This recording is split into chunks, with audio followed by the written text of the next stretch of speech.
ഈ cinema important എന്ന് പറഞ്ഞാൽ ഇത് വളരെ കാലിക പ്രസക്തിയുള്ള ഒരു വിഷയം ചർച്ച ചെയ്യുന്നുണ്ട്. അത് നമ്മുടെ നിങ്ങൾ സിനിമ കണ്ടാലേ അത് മനസ്സിലാവുള്ളൂ. എന്തായാലും അത് കാണണം. പിന്നെ എല്ലാവരുടെ പെർഫോമൻസ് നന്നായിട്ടുണ്ട്, ഒരുപാട് പുതുമുഖങ്ങളുണ്ട്, എല്ലാവരും അടിപൊളിയായിട്ട് ചെയ്തിട്ടുണ്ട്. പിന്നെ ഫാമിലിയായിട്ട് കാണാൻ പറ്റുന്ന നല്ലൊരു സിനിമയാണ്. ചിത്രം അരുൺ വൈകിയുടെ നല്ലൊരു മെസ്സേജ് നൽകുന്ന ചിത്രം, സമൂഹത്തിന് ഗുണകരമാവുന്ന ഒരു മെസ്സേജ്. തീർച്ചയായിട്ടും യുവാക്കൾക്ക് ഒരുപാട് സ്വാധീനം ചെലുത്തുന്ന ഒരു മെസ്സേജുള്ള ഒരു ചിത്രം തന്നെയാണ് UK എന്ന് പറഞ്ഞ യുണൈറ്റഡ് കിങ്ഡം ഓഫ് കേരള. തീർച്ചയായിട്ടും എല്ലാവർക്കും കാണാൻ പറ്റിയ നല്ലൊരു ചിത്രം തന്നെയാണ്. രാഷ്ട്രീയം കടന്നൊരു സിനിമ, അത് സൂപ്പർ. പോരെ എടാ, എല്ലാത്തിലും കോമഡി വലിച്ചു വാരിയിട്ടുണ്ട്. എന്താ കാര്യം, സിനിമ എന്താ പറയുക, എല്ലാം കോമഡി ഒന്നുമില്ലെങ്കിൽ ആക്ഷൻ, എല്ലാം കൂടി കലർന്നതല്ലേ. ഇതിൽ ആക്ഷൻ ഉണ്ട്, അത്യാവശ്യത്തിന് ചിരിക്കാനുണ്ട്, മനസ്സിൽ തൃപ്തി വരുന്ന കുറേ കാര്യങ്ങളുണ്ട്, ഒരു അച്ഛൻ മകനുണ്ട്. പക്ഷേ എനിക്കിപ്പോഴും അറിയാൻ പാടില്ല, ഒരു സിനിമയിൽ എന്താ പറയുക, സിനിമയിൽ മാത്രം നമുക്ക് ഇഷ്ടപ്പെടുന്ന അച്ഛന്മാരെ അമ്മമാരെയൊക്കെ കാണുന്നതാണെന്ന് എനിക്കറിയാൻ പാടില്ല. ഇതിന് പ്രോത്സാഹനം കിട്ടുന്നില്ല. ഇതിൻ്റെ പുറകെ ഈ സിനിമ കാണുമ്പോൾ അത് അറിയാൻ പറ്റുള്ളൂ.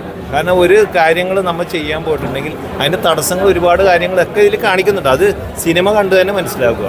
കാരണം അത്രയ്ക്കും നല്ലൊരു വിഷയമാണ് അദ്ദേഹം എടുത്തിരിക്കുന്നത്. കാരണം എനിക്കൊന്ന് ഒരുപാട് നാളായെന്ന് തോന്നുന്നു ഈ വിഷയം, ഈ സിനിമ എടുക്കാൻ വേണ്ടിയുള്ള ശ്രമങ്ങൾ നടന്നത്. അതിൽ നല്ല വിജയം വന്നിട്ടുണ്ട്.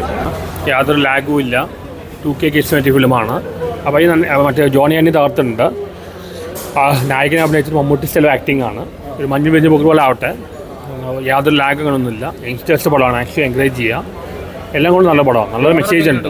മെസ്സേജും ഉണ്ട്, എന്നാൽ അതേ സമയത്ത് നല്ലൊരു എൻ്റർടൈനറുമാണ്. ലാഗ് ഒരു സംഭവത്തും ഇല്ല. ഒരു സമൂഹത്തിലേക്ക് വെച്ചേക്കുന്ന ഒരു വലിയൊരു സംഭവമാണ്, ഒരു ഇനീഷ്യേറ്റീവാണ്, ഒരു പ്രശ്നമാണ്. ഇപ്പോൾ സമൂഹം നേരിടുന്ന വലിയൊരു പ്രശ്നമാണ്. അപ്പം ഇനി എല്ലാവരും അത് കയറി കാണുക, സപ്പോർട്ട് ചെയ്യുക. നല്ലൊരു പ്രമേയം, നല്ല രീതിയിലുള്ള അവതരണം, നല്ലൊരു ചിന്തിപ്പിക്കുന്ന ഒരു കാര്യങ്ങളാണ്. ശരിക്കും ഈവൻ സാധാരണ ജനങ്ങളെയും രാഷ്ട്രീയ നേതാക്കളെയും എല്ലാവരെയും ചിന്തിപ്പിക്കാൻ പറ്റിയ രീതിയിലാണ് ഇത് എടുത്തേക്കുന്നത്. അതാണ് അതിൻ്റെ ഒരു കഴിവ്. ഒരു പാർട്ടിയെയും ഒരു കുറവായിട്ടോ കൂടുതലായിട്ടോ ഒന്നുമായിട്ടാണ് പറഞ്ഞേക്കുന്നത്. എല്ലാവരും നമ്മൾ കേരളത്തിൻ്റെ പുരോഗതിക്ക് വേണ്ടി കേരളത്തിലെ അവസരങ്ങളും എല്ലാം കാണിച്ചിട്ട് അങ്ങനെ ഒരു പ്രമേയമാണ് അത്. അരുൺ വൈകിയല്ലേ ഡയറക്ടർ, അടിപൊളിയാണ്. പിന്നെ ഈ യൂത്തിൻ്റെ ഒരു നല്ലൊരു കഥയാണിത്. യൂത്തിന് എല്ലാവർക്കും ഭയങ്കര പ്രചോദനമാവുന്ന ഒരു നല്ല എക്സ്പീരിയൻസ് ഉള്ള ഒരു നല്ലൊരു സ്റ്റോറിയാണ്.